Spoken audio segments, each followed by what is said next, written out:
Assalamualaikum warahmatullahi wabarakatuh. Waalaikumsalam. Salam sejahtera buat kita semua ya. Semoga sore hari ini semua dalam keadaan baik di tengah situasi yang lagi pandemi. Mudah-mudahan sehat semua.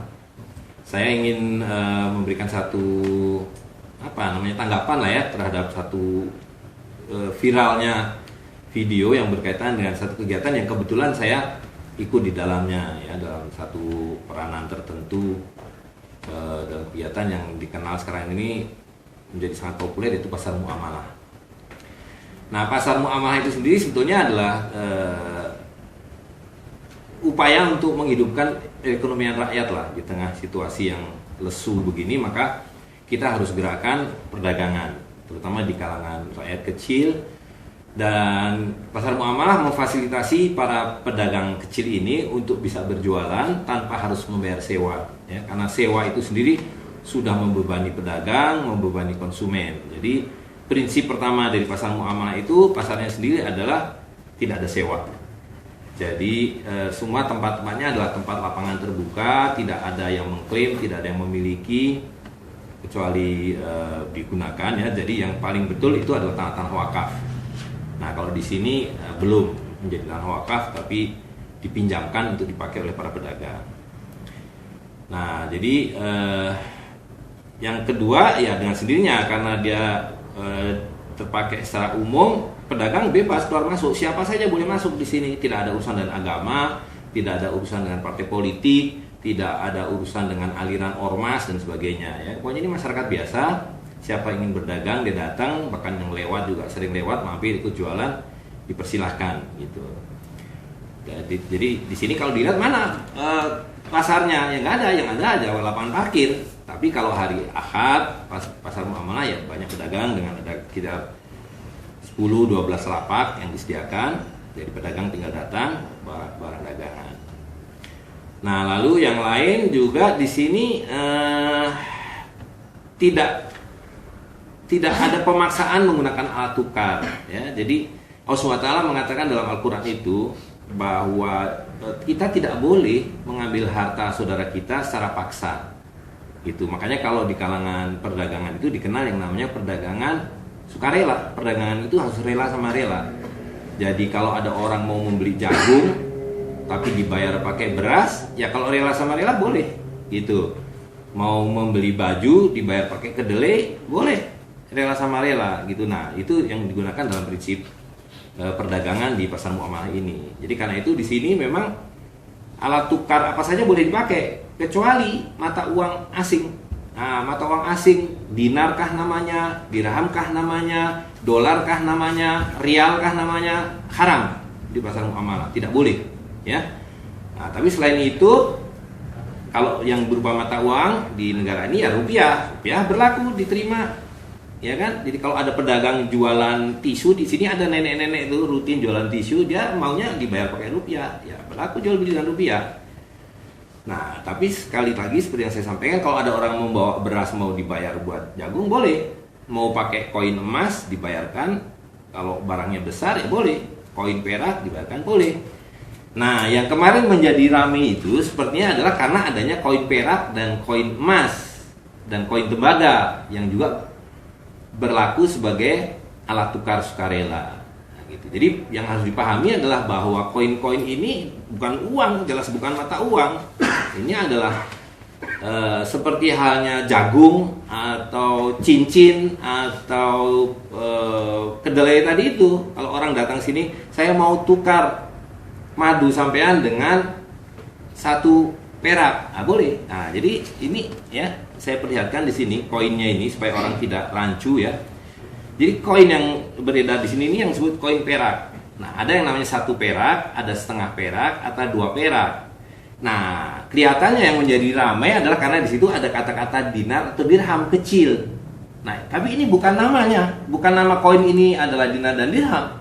Nama koin ini adalah koin perak seperti yang tertulis di atas koinnya. Begitu juga yang emas ini, koin emas. Nah, tapi di dalam tradisi Islam kita mengenal satuan berat itu dengan istilah dinar atau dirham. Ya, seperti kalau kita sekarang ini menimbang beras berapa gram, 1000 gram. Nah, itu kan istilah yang umum dipakai.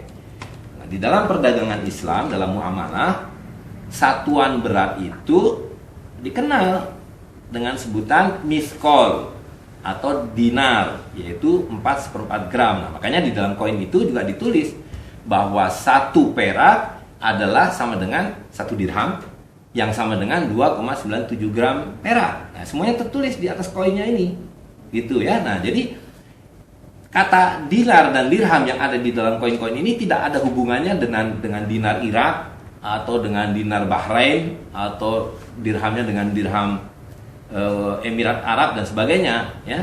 Nah, jadi ini bukan nama uang. Kata dinar dan dirham dipakai oleh sebagian negara menjadi nama mata uang mereka. Tapi yang kita urus di sini adalah koin perak dan koin emas yang sebetulnya tujuan utamanya adalah alat untuk membayar zakat. Ya, itu sebabnya harus dipahami dan apa tujuan pasar muamalah ini adalah untuk memfasilitasi para penerima sedekah zakat kita, ya, mustahik untuk bisa menukarkan koin dirhamnya menjadi barang. Gitu ya. Jadi kalau mau pakai istilah jual beli nggak tepat. Di sini tidak ada jual beli, yang adalah tukar menukar. Orang dibagikan zakat berupa koin 1 perak atau 1 dirham, karena satuannya adalah dirham atau 2,975 gram. Yang dibawa ke sini, ketemu sembako, dia tukarkan sembako. Ketemu madu, dia tukarkan madu. Apapun yang dia perlukan itu ditukarkan dengan koin perak, koin emas, dan yang lain-lain, terserah. Itu. Nah, jadi di dalam poster-poster pasar muamalah itu, dan perlu diketahui bahwa pasar muamalah ini bukan cuma di Depok, ada di mana-mana. Jadi masyarakat sekarang sudah mulai memahami dan menyadari, ya, ada pasar yang menggunakan bambu sebagai alat tukar, ada pasar yang menggunakan potongan kayu sebagai alat tukar, ada yang menggunakan kreweng sebagai alat tukar. Nah, ini teman-teman yang mengerjakan yang disebut pasar muamalah ini menggunakan apa saja, tidak dibatasi, ya, kecuali mata uang asing, mau itu real, mau itu dinar, mau itu dirham, nggak boleh, gitu. Selain itu boleh, gitu. Nah, jadi ini ada kesalahpahaman yang umum karena ada satu video yang viral yang tanpa konfirmasi pada kami, tanpa cross check, membuat jadinya adalah kebohongan dan fitnah dan kedunguan yang dasarnya adalah tidak ketahuan, tidak pahaman. Mereka pikir karena ada istilah dinar dan dirham, maka itu kaitannya dengan mata uang, ya, mata uang asing, dan karena itu kemudian dikait-kaitkan dengan undang-undang mata uang yang sudah barang tentu, ya, seperti kata undang-undang mata uang, satu-satunya alat pembayaran yang sah adalah rupiah, gitu. Tidak ada di sini mengatakan bahwa ada alat pembayaran lain yang sah selain rupiah, gitu ya. Nah, tapi kalau orang mau menukarkan jagung dengan beras, ya tidak ada larangan. Dengan kata lain, semua transaksi yang terjadi di pasar muamalah ini tidak ada yang bertentangan dengan hukum. Nah, satu lagi yang perlu saya klarifikasi juga, ada yang mengait-ngaitkan dengan urusan politik. Katanya ada kampung Turki lah, ada khilafah lah, dan sebagainya. Di sini ada kampung namanya Kampung Rawakalong. Nah, kalau kampung Rawakalong ada. Kalau kampung Turki nggak ada. Kalau topi merah Vestung itu di pasar nggak ada yang jual, ya. Hanya gara-gara di shoot mungkin ada topi warna merah, dibilang kampung Turki, gitu ya. Nah, jadi itu sama sekali tidak ada. Tidak benar. Jadi masyarakat tenang saja, dan saya menghimbau juga mereka yang tidak tahunya baru setengah-setengah, cari tahu. Jadi tidak menimbulkan fitnah, tidak menyebar kebohongan, tidak mengaitkan dengan hal-hal yang di luar tujuan kita. Tujuan kita ini adalah satu, menggerakkan perekonomian masyarakat, yang kedua adalah membagi sedekah, gitu ya. Jadi untuk urusan zakat ini jelas dilindungi dengan Undang-Undang Zakat nomor 23 tahun 2011. Justru karena dengan Undang-Undang Zakat itulah maka koin emas dan koin perak ini harus dicetak. Karena undang-undang itu mengatakan dalam yang pertama, harta yang harus wajib dizakati adalah emas dan perak. Dan karena itu membayarkannya pun harus dengan emas dan perak, sebagaimana ketentuan syarat Islam yang disebutkan dalam undang-undang itu, bahwa pengaturan dan pengelolaan zakat itu harus mengikuti syarat Islam. Jadi kalau Anda punya padi, zakatnya dibayar dengan padi. Anda punya kambing, dibayarkan dengan kambing. Nah, kalau hartanya adalah harta moneter, maka harus dibayar dengan nukut. Hartanya harta perdagangan, jual komputer, jual mobil, nggak dibayar dengan mobil. jualan karpet tidak dibayar dengan karpet, melainkan harus dibayar dengan emas atau perak. Nah, kalau tidak ada koin emas dan koin perak ini dengan satuan miskol dan kirat, atau yang bahasa populernya adalah dinar dan dirham, undang-undang itu tidak bisa dijalankan. Gitu ya. Nah, itu sebabnya sekarang kita lihat siapa yang menerbitkan dinar dan dirham. Yang pertama-tama mencetak dinar dan dirham sini ada PT Antam, BUMN.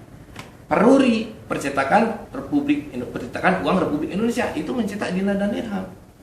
Ya, yang kemudian diikuti oleh beberapa sultan, beberapa komunitas jamaah menerbitkan koin emas dan perak yang memang disebutnya dinar dan dirham. Itu sebutan awam gitu ya, karena dinar dan dirham sekali lagi mengacu pada satuan berat gitu. Yang betul adalah ini koin emas, koin perak gitu ya. Nah, jadi kalau dilihat dari segi itu, maka tidak ada satupun undang-undang yang kita langgar. Bahkan kalau tidak ada koin emas dan perak ini, undang-undang zakat tidak berlaku gitu. Jadi kita sangat membantu pemerintah untuk supaya kesejahteraan masyarakat melalui zakat itu dilaksanakan dengan baik.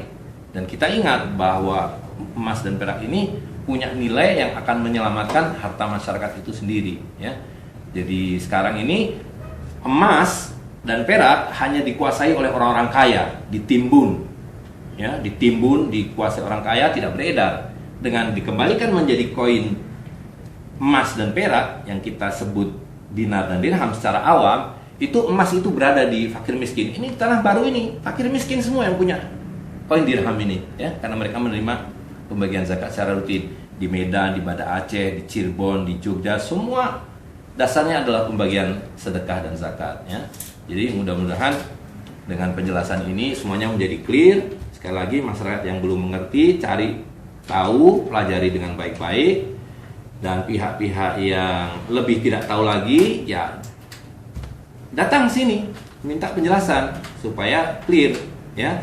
Dan pihak berwenang juga sudah datang sini, semua pihak nih, dari pihak kepolisian, dari Mabes, dari Polres, dari Polda, dari kejaksaan, dari kelurahan, semua sudah datang. Tidak menemukan hal-hal yang ada unsur-unsur melanggar hukum gitu ya. Kita tertib hukum. Dan sekali lagi justru di sini salah satu aturannya adalah bahwa di sini tidak boleh ada mata uang asing yang dibawa. Karena pernah kejadian ada orang membawa real Arab, ditolak, tidak boleh berjual beli pasar muamalah dengan real Arab.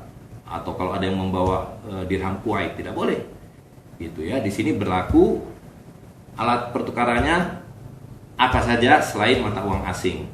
Ya, mau pakai beras boleh, pakai madu boleh, pakai jagung boleh, pakai emas boleh, pakai perak boleh, pakai rupiah boleh. Gitu ya. Jadi di sini clear semuanya bahwa semua yang diberitakan oleh pihak tertentu entah dengan motif dan tujuan apa itu tidak benar. Ya, jadi saya dengan ini resmi mengatakan juga mewakili teman-teman pedagang dan pembeli karena ini menyangkut masyarakat umum ini. Saya cuma sekedar memfasilitasi, menyediakan tempatnya, memberikan pemahamannya.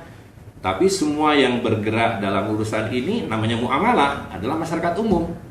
Gubernur ada yang pernah datang, wali kota ada yang pernah datang, ya kan? Jenderal ada yang pernah datang, ikut bertransaksi. Ini namanya pasar, gitu ya. Nah, jadi insya Allah tidak menimbulkan sesuatu persoalan apapun. Jadi bagi mereka yang juga menyelenggarakan pasar muamalah itu dimanapun silahkan terus berjalan sesuai dengan koridor aturan yang ada, dengan kaidah-kaidah yang juga sesuai dengan adab dan akhlak di dalam Islam. Saya kira demikian. Assalamualaikum warahmatullahi wabarakatuh.